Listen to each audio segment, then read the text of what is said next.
ปตทลาวร่วมกับสมาคมน้ำมันเสื้อไฟลาวได้ออกมาประกาศชัดเจนว่าปตทลาวและปตทไทยจะจับมือกัน100%เพื่อจะผลักดันนำน้ำมันมาจุนเจือมาแก้ไขวิกฤตก่อนปีใหม่ลาวนี่ประมาณ14ล้านลิตรเพื่อให้ประชาชนคนลาวใช้กันเดินทางกับภูมิลำเนาแบบบ่ขาดสนน้ำมันอีกต่อไปว่าซั่นเด้สบายดี FC แฟนคลับพี่น้องชาวลาวทั่วประเทศพากันดีอกดีใจกันยกใหญ่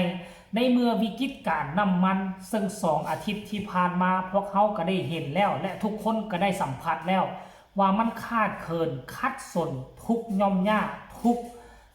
ภาคอยู่ในประเทศลาวของพวกเขาเนาะเขาก็เห็นลายปั้มกับปิดไปละนี่ละนาดว่าสามารถมีน้ำมันมาเปิดแจกจ่ายให้กับประชาชนผู้ต้องการได้และหนึ่งในนั้นก็คือปตทลาวก็เห็นปิดลายปั้มปิดลายมือแต่ว่าเนาะวัง2-3 ชั่วโมงที่ผ่านมานี่เห็นเขาเจ้าออกมาแถลงการชี้แจงและเพื่อเป็นการประกาศให้ประชาชนคนลาวได้อุ่นใจว่าจะมีน้ำมันใช้จ่ายเพียงพอและลิ้นบุญปีใหม่ลาวนี่อย่างแน่นอนรายละเอียดให้ทุกคนไปฟังจากปากปตทลาวและแผนกอุตสาหกรรมการค้าและสมาคมน้ำมันเสื้อไฟลาวว่าจะเป็นแนวใดคือกับค่อยเว้าหรือบ่ไปฟังพร้อมๆกันเลยสบายดีบรรดาท่านข้าพเจ้าปอ.บวรวิรวงศ์หัวหน้าห้องการกระทรวงอุตสาหกรรมและการค้าขอแถลงข่าวเกี่ยวกับการร่วมมือนำเข้าน้ำมันเสื้อไฟระหว่างรัฐวิสาหกิจน้ำมันเสื้อไฟลาวและบริษัท PTT ลาวจำกัดบนพื้นฐานการชี้นำของคณะนำกระทรวงข้าพเจ้าขอเปิดการแถลงข่าวเพื่อยกสูงความมั่นคงทางด้านพลังงานตามคำสั่งเลขที่40ทับนยในสภาพที่มีความเคียงห้อนจากการขาดแคลนน้ำมันเสื้อไฟที่มีสงครามอยู่ตะวันออกกลางซึ่งเฮ็ดให้มีความบกพร่องโตในการจัดซื้อสนองและแจกจ่ายน้ำมันเสื้อไฟลาวให้บรรดาพ่อแม่ประชาชนของพวกเราในระยะผ่านมาบนพื้นฐานข้อมูลที่ข้าพเจ้าได้รับถึงว่าทางรัฐวิสาหกิจน้ำมันเสื้อไฟลาวก็คือสมาคมน้ำมันเสื้อไฟลาวได้มีความเอาใจใส่มีความพยายามอย่างบริสุทธิ์ในการจัดซื้อและการสนองน้ำมันเสื้อไฟแต่ว่าพวกเขาก็พบความยุ่งยากย้อนว่ามีการขาดแคลนน้ำมันในทั่วโลกซึ่งในมื้อนี้ทางรัฐวิสาหกิจน้ำมันเสื้อไฟลาวและบริษัท PTT ลาวจำกัดได้ร่วมกันเฮ็ดสัญญาการจัดซื้อและก็สนองน้ำมันเสื้อไฟโดยเฉพาะแม่นน้ำมันกระส่วนเป็นจำนวน14ล้านลิตรซึ่งจะสามารถสนองให้พ่อแม่ประชาชนของพวกเรานี่ได้ภายในก่อน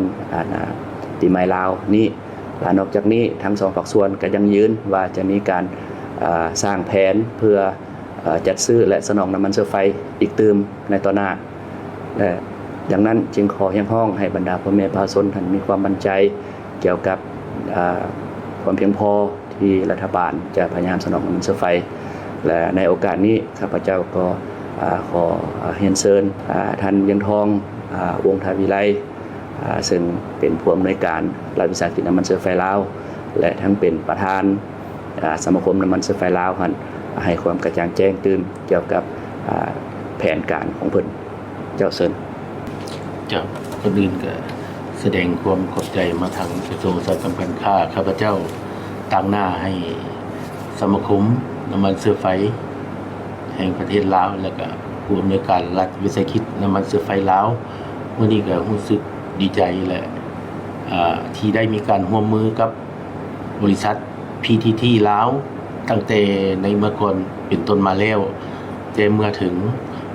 สภาพความยุ่งยากทางด้านตะวันออกกลางจึงเห็นให้สะท้อนถึงการนำใช้น้ำมันเสื้อไฟอยู่สปป.ลาวหันแต่ทั้งบริษัท PTT ลาวและก็รัฐวิสาหกิจน้ำมันเสื้อไฟลาวและโดยเฉพาะเป็นสมาคมน้ำมันเสื้อไฟก็บ่ได้นิ่งนอนใจนอกจากบริษัทPTT ลาวแล้วก็ยังมีอีก หลายบริษัทที่อยู่ในสปป.ลาวได้เข่งฮ้อนร่วมกันปรึกษาหารือเพื่อหาน้ำมันไหลแรงจากบรรดาประเทศอาเซียนที่อยู่ร่วมกันนี้เพื่อมาสนองให้ในสปป.ลาวเฮานี้ก็ในช่วงไว้นี้ก็แม่นว่าจะมีการนำเข้าคือดังทันหัวหน้าองค์การกระทรวงได้กล่าวไปหันที่ว่าจะได้ร่วมกันกับบริษัท PTT นำเข้าน้ำมันจำนวน14 ล้านลิตรดังกล่าวและก็จะมีนอกจากการนำเข้าครั้งนี้แล้วก็สิมีครั้งต่อๆไปและก็จากหลายๆบริษัทที่อยู่ในลาวเฮานี้จะได้ร่วมกันนำเข้าก็บ่ว่าแต่ละประเทศก็คือข้าพเจ้าได้กล่าวมาก่อนนั้นว่าอยู่ในบรรดาประเทศอาเซียนเฮานี้ยังมีการช่วยกันพัฒนาเรื่องการนำเข้าน้ำมันเซอร์ไฟถึงว่าจะมีความยุ่งยากแต่ก็ให้บรรดาพ่อแม่ประชาชนเชื่อมั่นในว่าทางรัฐบาลก็คือสมาคมน้ำมันเชื้อไฟและก็บรรดาบริษัทที่นำเข้ามาจำหน่ายอยู่สปป.ลาวนี่ก็ให้คำมั่นสัญญาว่าจะพยายามสู่สนเพื่อเฮ็ดให้เวียกงานดังกล่าวเนี่ยเพื่อสร้างสาพัฒนาประเทศชาติและเฮ็ดให้พ่อแม่ประชาชนนำใช้อย่างเพียงพอแล้วก็สะดวกสบายในการเคลื่อนไหวเวียกงานต่างๆแล้วก็การดำเนินธุรกิจบ่ว่าทั้งเรื่องกสิกรรมหรือว่าเรื่องเวียกงานต่างๆของชาตินั้นให้ไปด้วยดีขอขอบใจเจ้าและอีกด้านหนึงเนาะข้าพเจ้าก็ขอเรียนเชิญท่านพีระเวศนรนองเนาะซึ่งเป็นผู้อำนวยการของPTT ลาวคั่นได้ให้ความกระจ่างแจ้งตื่นเกี่ยวกับแผนทางเบื้องของบริษัทปตท.เพิ่นเจ้าเชิญครับสบายดีทุกท่านครับก่อนอื่นก็ต้องขอบคุณนะครับทางกระทรวงอุตสาหกรรมและการค้านะครับรวมถึงรัฐวิสาหกิจน้ำมันเชื้อไฟลาวนะครับที่ให้เรามีส่วนร่วมนะครับในการสร้างความมั่นคงทางพลังงานนะครับก่อนหน้านี้นะครับที่ท่านผู้อำนวยการบริษัทรัฐวิสาหกิจน้ำมันเชื้อไฟลาวได้กล่าวมีความร่วมมือกันนะครับกับเราก็คือเรามีการเขาเรียกว่าขยายขีดความสามารถนะครับในการที่จะเรียกว่าสำรองนะครับน้ำมันนะครับแล้วก็ให้บริการกับประชาชนได้เร็วยิ่งขึ้นนะครับแต่พอในคราวนี้นะครับการใช้ที่เกินกว่าปกตินะครับรวมถึงซัพพลายที่มีจำกัดนะครับทำให้น้ำมันเนี่ยก็มีการล่าช้าในการเข้ามานะครับทางทุกท่านนะครับที่มีบริษัทในเรื่องของการจำหน่ายน้ำมันเชื้อไฟเนี่ยผมเชื่อว่าไม่นิ่งนอนใจรวมถึงตัวผมเองก็ไม่ได้นิ่งนอนใจก็ได้ปรึกษาหารือกับทางกระทรวงอุตสาหกรรมการค้านะครับแล้วก็ทางเชื้อไฟลาวนะครับในการที่จะ